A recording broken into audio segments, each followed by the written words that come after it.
Good evening and welcome to the Melissa Cardinals Network. This is Trey Graham joining you from the Dugout Sports Grill at the Z-Plex. We're recording tonight's program, but we can't wait for you in a couple weeks to be able to join us on Monday evenings in person here at the Dugout. I'm joined by Melissa Cardinals head football coach Matt Nally. Coach, it's good to get off the wrong side of the scoreboard, get on the winning column. Big victory over Dallas Carter, 60-7. We'll talk about that game in detail in a few minutes, but first I want you to tell the audience about scouting the opponent.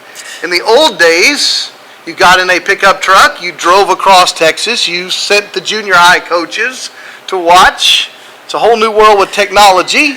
How do you scout the opponent? Yeah, you can go back in history like they used to. Some schools, it would be so far away, they would send a helicopter and they would drop the film on your game field. But when I got into coaching, it was you drove everywhere to get it. And, coaches were, most coaches are a bunch of pranksters. So they would give you the video and they'd wrap it up in a huge, bubble wrap and then put it in a box and then wrap it up again and yada. So usually you get 3 films and back in the old days, like you get 3 VHS tapes. And meet at some Whataburger somewhere. Right. Dairy Queen. Exactly. And talk about the game a little bit and whatnot. Literally trade the tapes. Literally trade the tape. Right. And it's usually at a neutral site in between both places. So, and as a rookie coach, and I did it for 3 years before they started kind of going to Huddle, but it still wasn't a big deal. They started trading DVDs. Talk about what Huddle is. Right. So my first 3 years, I was that person. You get up at 5 o'clock in the morning, and you got to be back at the field house by 8, and you would drive to literally, the middle of nowhere to get video. So as we go on through the history of it, so then this guy, whoever it was, is a genius and developed Huddle. And Huddle is something that you can put your video into a computer program. That computer program allows it to be shareable to anybody and everybody. So you don't have HUDL is the name of the program. This is the new world, the 21st century. Right. And now it's not just like when I was a kid doing this, you would put the VHS tape in and you couldn't splice it or anything like that. You just push play and you had to push rewind and fast forward. And you would have to go to them on, defense. So if it was a 3 and out, you're literally, rewind, yada. So now Huddle has got it so you can splice it to O, D, and K. And not just that, on the hash, whatever it is, if it's a run, if it's a pass, if it's complete, if it's a penalty, whatever. So search engine. Yeah, it's just amazing. Rather than when I was a kid, we would literally have to write it down on a piece of paper and go through it, the play, the hash, the yardage, all that stuff, and then give it to your coordinator. And it would take you, literally to break it down, it would take you all day long just to break. That's what you usually did on a Saturday. You'd get there at 8, and then you'd be gone by 5 o'clock in the afternoon, and that's all you did was break that stuff down. Whereas now you just get it. It just comes to you. Okay, so like you were getting ready for Carter last week, What do you do? How do you prepare for an opponent? So what we do is everything is data driven. So you try to pick up their tendencies, and once again, Huddle is so amazing that you can just put in, on first down. So you can get their data, what they do on first down. So defensively, you can get their data, what they do offensively on first down. You can get it in the open field, you can get in the green zone, you can get in the red zone, you can get it short yardage, you get out of every formation, whatever you want to do, and then it breaks down what formation, play, down, distance, whatever the case may be, it's immediate. So defensively, it's a lot of data-driven things. Whereas offensively, what we do is, because we are a tempo offense, we try to play fast. So we're now looking for not just their base, but how they're going to counter their base. And we look for who their best and worst defensive lineman is, who their best and worst linebacker is, and who their best and worst secondary guy is. And we're going to try to attack their worst defensive lineman, linebacker, and secondary. And then we try to base it off of, once again, Huddle allows you to see how they're going to line up. So we can put in, like one of our formations is called East. So we can put in East and not even calculate. You just put East, and it shows you every defense that they line up against when you're in East. So you can say, okay, I can get in this formation, and I can manipulate their best or their worst defensive lineman, their worst linebacker, and their worst secondary back. Whereas back in the day, once again, it was play, rewind, play, rewind. So, and that was brutal, by the way, because you would get with a guy that, I used to work for a bunch of old guys, so they just didn't know any other way to do it. But it would literally be play, rewind, play, rewind, play, rewind, play, rewind. See, back in my day, that's how you watched film, but also that's how we played film. Do you ever do that? Oh, yeah. Play where we get in a field house, get in a field, and in person, you're playing things, but you're doing everything backwards. Right. Like you're living out what rewind looks like. Right. Yes. The coach would be like, play. Did you see yourself there, Nally? Rewind. Yes, yes. And you could see, Yes. you messing up in... You throw the ball, and then the ball comes back. Right, you throw it. Right. So in real life, you'd go out and play around and learn how to do this and throw it and catch it back. Yes, yes. But that is the way, that's kind of the short history of how it was done. And it is, if someone's getting into coaching now, it goes back to Mr. Graham, where, when I first got into coaching, you were doing the wash, you were mowing the grass, you were painting the fields, you were sweeping and mopping, you were cleaning the bathrooms, you did all that, and now that has been gone. Do you want me to say it, that you're spoiled? Do you want me to say 100%, yes. 100%. And if someone's getting into coaching now, they don't understand that grind that those coaches went through. Like, you're the trainer, you're the water guy, taping ankles. Yes, you're doing all that stuff. Right. And now it's kind of like all these schools have, obviously caught up to date, but they're kind of spoiling these young guys, and you're like, hey, we got to do the wash, and they're like, got to do the wash. Yeah, man, you got to do the wash. So but that's kind of a short history of the scouting part of it. Okay, you're doing it to your opponent, but they're doing it to you. Right. So how do you get ready your team knowing they're scouting you? So we do what's called a self-scout. So this is the first thing we do on Saturday. So once again, you break down first, second, third, potentially fourth down, all the kicking game. You try to base off of what you did. What did you call? So defensively, so if it's a 1st and 10, we're trying to see what front and what coverage we're in. 2nd, 8, 3rd and 4, whatever the case may be. In the red zone, in the green zone, in the open field, you're doing all that stuff, and you're getting all that data broken down. So when you do go into game plan, I can say, okay, well, 1st and 10 in the open field, I called a run play, and I got 86% of the time I was in this formation. So what we try to do is we try to say, cool, I'm going to make it look like that formation and make it look like that play, but be something different. So every defensive coordinator is a good coach. So, and once again with Huddle, it makes you a great coach. So once again, we try to make our tendencies look like something but be something else. So that's how we try to do it offensively. Now defensively, and it's a little bit different. Defensively, you get your self-scout, but you want it to look like your shell. You want it to look like your base, and it's not. So because you want to disguise in old. Coach told me this, and it's 100% correct. All I got to do is confuse one kid, and that's the quarterback. And if I can confuse the quarterback, I'm going to win. So, and like I said, not a lot of people play the wing T, so everyone's in that, the spread thrown around. So really, I got to really confuse one kiddo. You've gotten a little bit of education here on the Cardinal Scoreboard Show. This is Trey Graham with head football coach Matt Nally. In a moment, you're going to get to meet our offensive and defensive players of the week. We'll come back and talk more with Coach Nally after this.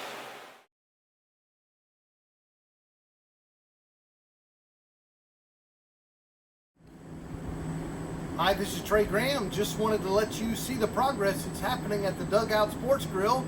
Construction continues. The adding of all the new equipment. They're building an elevator right now. We look forward to inviting you to join us live in person in just a few weeks.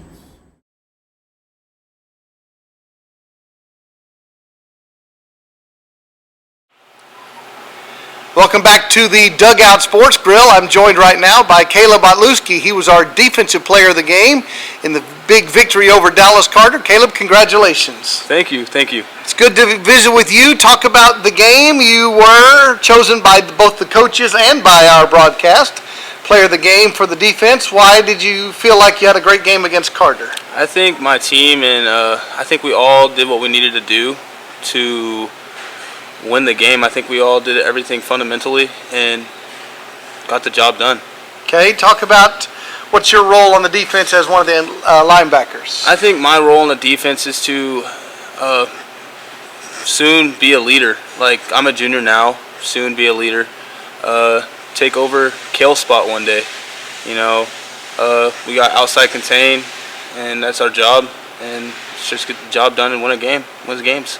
How long have you lived in Melissa? This will be my first year living in Melissa. I just moved from Ohio. Really? Down to Melissa. I was born in Sherman, Texas, and okay. Moved to Melissa like June last year. Okay. So. And why did you guys move? Family. Because Texas is better than Ohio? Yeah, Texas is way hotter than Ohio. I'd say that. That's for sure. That's for sure. What do you like to do in school? What are your favorite classes? Right now I'm liking Spanish, but I also like. ¿Se hablas español? I'm getting there. Okay, all right. But I love pals. You want to do the interview in English or in Spanish? English right now. Okay, all right. Pals. Yeah, pals. What is that? So basically, it's something for like the special needs kids. So like basically, we're going to learn learn how to like help the disabled kids. Like we're gonna go have a pal. So we'll go to the 6th grade center and we'll have a little kid that matches like our descriptions of a little essay we write and stuff. And it's like a Big Brother program. Like a Big Brother type thing. Yes. Okay. How'd you get into that? To be honest, we are supposed to write an essay and send it to Coach Hammy about like why we think we should be in the PALs. And I mean, I'm a big brother and I like to be a leader. So has the program already started? Yes, I think it's been here for like 3 years or something. No, this school year has it started? Oh, no, I mean we're learning, we're working to getting to it. So about training program? 8 weeks we'll go to the 6th grade center and start helping the little kids and stuff. Okay. So what do you want to do after high school?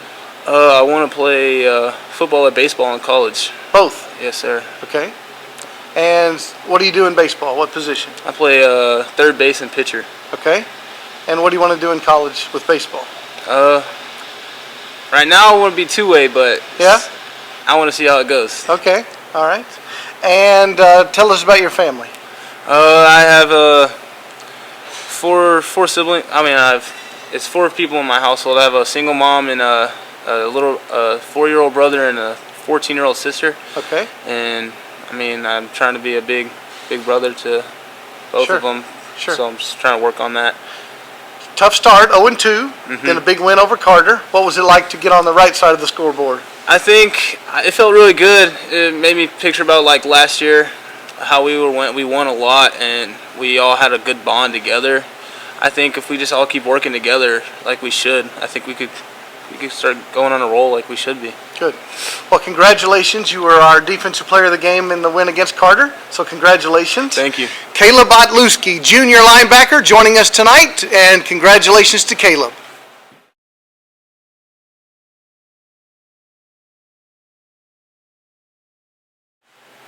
Welcome back to the Dugout Sports Grill at the Z-Plex. You get to meet now our offensive player of the game, senior quarterback Sam Finnegan. Congratulations. Thank you so much. Good to visit with you, and this is your second year in Melissa. Yes, sir. Where did you move from? I moved from East Dallas, Lakewood. Okay, Woodrow Wilson High School. Yes, sir. You know who went to Woodrow Wilson High School? A lot of people. A lot of people, including my father. Really? Went to Woodrow Wilson High School, and my grandfather. What years? A long time before you were born. Yes. Not even my dad's dad. My dad and my mom's dad went to Woodrow Wilson High School. That's right. And my dad likes to tell you that the only high school in America with 2 Heisman Trophy winners. Yep. Davey O'Brien and Tim Brown, Brown, Notre Dame. Davey O'Brien from TCU, Tim Brown from Notre Dame. So if you win the Heisman, you can say you went from Melissa and Woodrow Wilson High School. All right, so you guys moved to Melissa, and second year here. How's life in Melissa different? I love it here. It's a lot more small and just everyone knows each other. In Dallas, it was, so many people. You didn't really know anybody. But I love the kind of small town community here. Good. And tell us about your family. I've got my mom and dad. They're really supportive. And then I've got my older brother, Cade, who's playing at BYU right now. My older sister, Reeves, who's on our mission for our church in London. Okay. And I've got my younger brother Boone, who's a little stud. Yeah? Yeah, in 6th Your grade. brother plays for BYU? Yes, sir, he does. Quarterback? Yes, sir. Getting to play? No, he's redshirting this year. Okay, good. And you know how you get to be Offensive Player of the Game? Play good. Well, 6 touchdown passes and 1 touchdown running will probably guarantee that you get that for the week. So congratulations. Thank you. 281 yards passing, 52 yards rushing, 6 touchdowns through the air, and you spread it around. Yes, sir. Talk about your receivers. We have a very, very talented receiver core. We have a lot of young first-year starters who are just extremely talented and have so much potential. I mean, you go through the list, you have Kennedy Brantley, who's a young sophomore, I believe, and he is, I mean, dude can jump through the roof. You have Javon Smith, one of the quickest receivers, I think, in the state of Texas. Jacob Cusano, Carson Maynard. I mean, the list goes on, you know. So many kids. One of the reasons you like receivers is because they make the quarterback look good. Oh, they make me look really good. Yes, they make they me do. look very good. Sometimes you throw that 4-yard out and it becomes a 50-yard touchdown pass. Yeah. Very good. What was it like to move in and become the leader of the team? You got to earn respect. You got to earn the admiration of your teammates. What's Yes, it like sir. to move in that situation? You know, it was an interesting thing. I've never really had that. Coming into Melissa, no one really knew who I was. No one knew my background, what I had to go through, and so it was a fun experience for me to kind of build that camaraderie with the players and earn their respect. And you know, I had some really good friends that I made that helped me, and it was a great experience. What do you want to do after high school? Hopefully, I can go play college football. Where do you want to go? BYU. BYU. Yes, sir. Okay, all right. You've been visiting with and hearing from Sam Finnegan, senior quarterback for the Cardinals, this week's Offensive Player of the Game.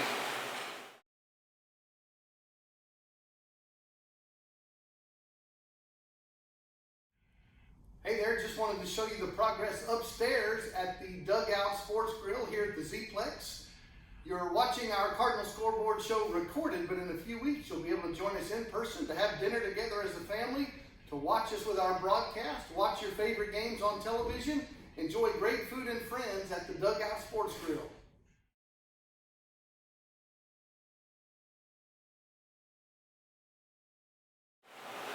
Welcome back to the Dugout Sports Grill, the brand new restaurant coming to the Z-Plex here in Melissa. We're glad to join you every Monday evening here on the Melissa Cardinals Network. This is Trey Graham, joined by Melissa head football coach Matt Nally.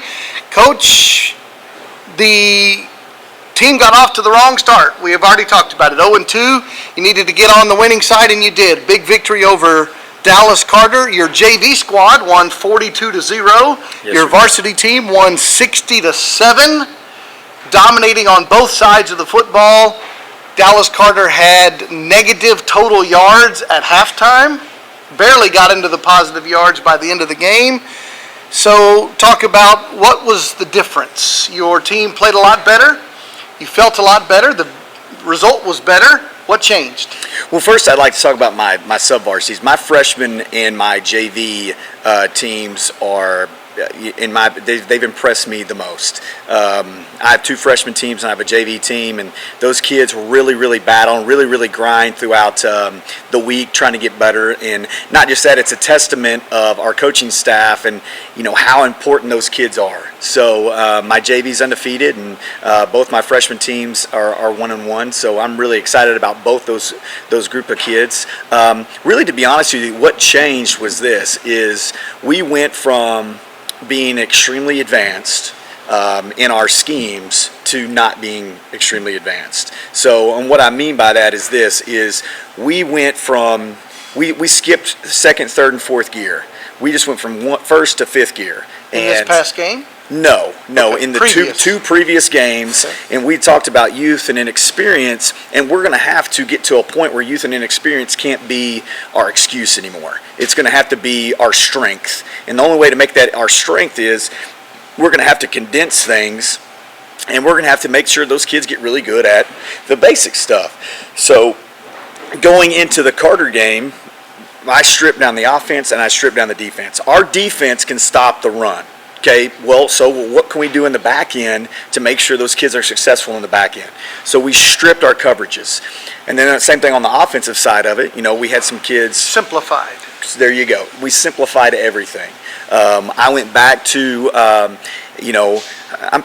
it was great at one point in time. I was just, we were talking about scouting and whatnot and being the young guy, but I was the young guy in 2002. Now it's 2021 and I'm now the old guy. And when I'm talking, these young guys are like, hey, yeah, whatever, well, we went back to old school practicing. And this is the way that I feel the most comfortable doing things. And not just that, I just feel like it gives kids a better look. So we simplified everything that we did, and we went to more group and team settings. And I mean, for me personally, I was more impressed with my football team on Friday night than I've been going even back to last year. Do you feel like this was something you should have done earlier in the year? No doubt. But when you get amped up, and when we had the ranked third in the state ranking, I told a buddy of mine, I said, at the beginning of the year, that's probably not correct. Now, by the end of the regular season, I see that being correct. But we all kind of thought that offensively and defensively that we could get to fourth and fifth gear. Well, we just didn't, we didn't do a good job of judging where we were at in fall camp. So, and nothing taken away from Pleasant Grove or White House, but I noticed some things in the White House scrimmage. I was like, I think we're moving too fast, because we were coming out of fall camp doing things that we didn't even do last year during the season. So, and yet, I mean, that happens when you have a returning quarterback, and that happens when you have a returning defensive line and outside backers. But once again, we have to protect those kids that this is their first year on the varsity. And this is the first time they're hearing some things, especially at a base. So that was the biggest deal for me, and I'm the special teams coordinator this year. So special teams has always been a big deal for me. And good, because I have a special teams question. All right. But that was a big deal for me. I had to simplify that as well and say this is what we're doing and we're not getting away from it. This is Trey Graham with Matt Nally. This is the Cardinal Scoreboard Show. We're joining you from the Dugout Sports Grill. And since you're busy on Friday nights, you're not listening to Coach Deal and me on Friday nights. But if you were, you'd hear me say, catch the punt. Why? Why let it bounce and let it roll and give them 20 more yards of field position? Obviously, that's not the goal, and you have to stick a kid back there that has a little guts to do that, and we do. We have kids that'll do that, but we tell them, when in doubt, let it go. Because at the end of the day, we don't want to muff it and change possession. If you don't feel like that you have a good beat on it, just let it go. And we call Peter to get everyone away, and we'll live to fight another day. Same kind of question. We get this by the listeners and the viewers. Why not kick the ball deep on a kickoff? Well, the reason being is first off, football has changed. And the way football has changed is this: if you kick it past the 25, they can just fair catch it, and they get the ball on the 25. So we're like, why kick it deep? So we sky kick. For us, it's an offensive play. So we're going to sky it looking for a muff, and usually teams will fair catch it. Which is football terminology for a fumble, a drop ball. And they're going to get it at the 27, and hopefully we're going to try to get a muff kicked. But, not just that. If you look, we look like one thing and then we'll shift into another thing and we'll do some things out of it, and the kids enjoy that. So that's the reason being, the total reason. If they would not have that rule in, we would kick it deep. But for us, we're going to kick it. We have 3 dogs back there. So if you want to kick it to us, bring it on. We're going to try to return it. But for the most part, most people are going to fair catch it, and we just don't seem like that's big of a deal, in the regards of, I just think football in that regard it's just not a good thing for the game. So I'm sitting there with Coach Kenny Deal, but I'm quoting Coach Dave Phillips, kick it deep and go hit somebody. That's the way it used to be. Right. But you're right, the fair catch rule does change that. Right. And you can't wedge anymore. You can't have wedge busters anymore. Everything is zone blocking. It's just not the way kickoff and kickoff return should be. And you've seen a decrease in return kickoffs returned, you've seen a decrease in people kicking it deep just because of that rule, and just because of not just that, but other things like, I was never a wedge buster, but you had a kid. I'm sure you know the kid. I know the kid that was the wedge buster on my football team, and you had to be a different kind of crazy to be that guy, but you had a ton of respect for that guy. But there's a lot of kicks, that returned in my day because of the wedge, and you could do different things, and you just can't do that. It's really a lot of man-on-man and zone, and, sometimes, for the most part, and we coach the heck out of it. We do. We coach the heck out of it, but, at the end of the day, if they kick it to the 19, you can fair catch and get on the 25, so... A couple of inside football special teams questions there. Coach, let's talk about the defensive player of the game, Caleb Otluski, offensive player of the game, Sam Finnegan, both outstanding performances last Friday. Yes, sir. You can't, first off, talking about Caleb, Caleb is, first off, he looks the part. He's taller than you and me, isn't he? Yeah, just a little bit. Yeah. But the thing is, too, is when you talk to him, he's such a gentle, I call him, he's a gentle giant. He's so sweet and so nice, and then, boy, he'll put those pads on and he's a different character. Just all over the field. He's a ball hawk. Just so excited for his progression. And not just that, like when he moved in last year, we didn't know what we had. He was our backup JV quarterback.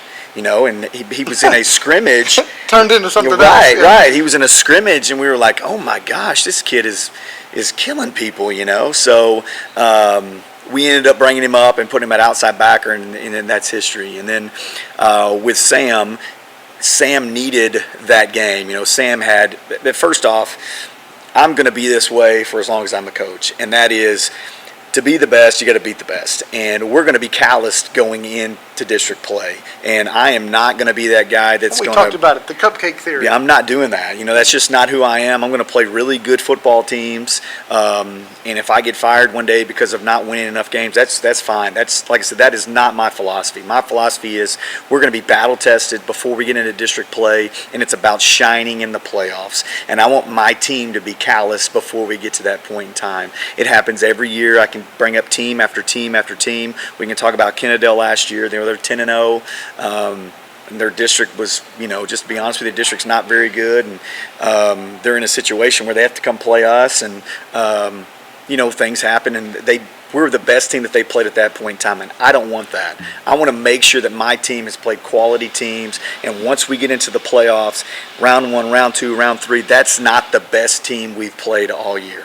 So that's just my philosophy in that regard. So Sam needed that because I think it had to do a little bit with confidence, but he needed to get back on track in the regards of his reads, getting back on track with the rhythm of the receivers and whatnot. But Sam he's our guy. He's our field general. The one thing about Sam that is better than any quarterback I've ever had, and that's even the kid that was playing against Texas A&M over the weekend. Sam is extremely accurate, and that's what makes him special. Brendan, and I could go Tate, and I can go way back. And Jamal and all those kids were phenomenal players.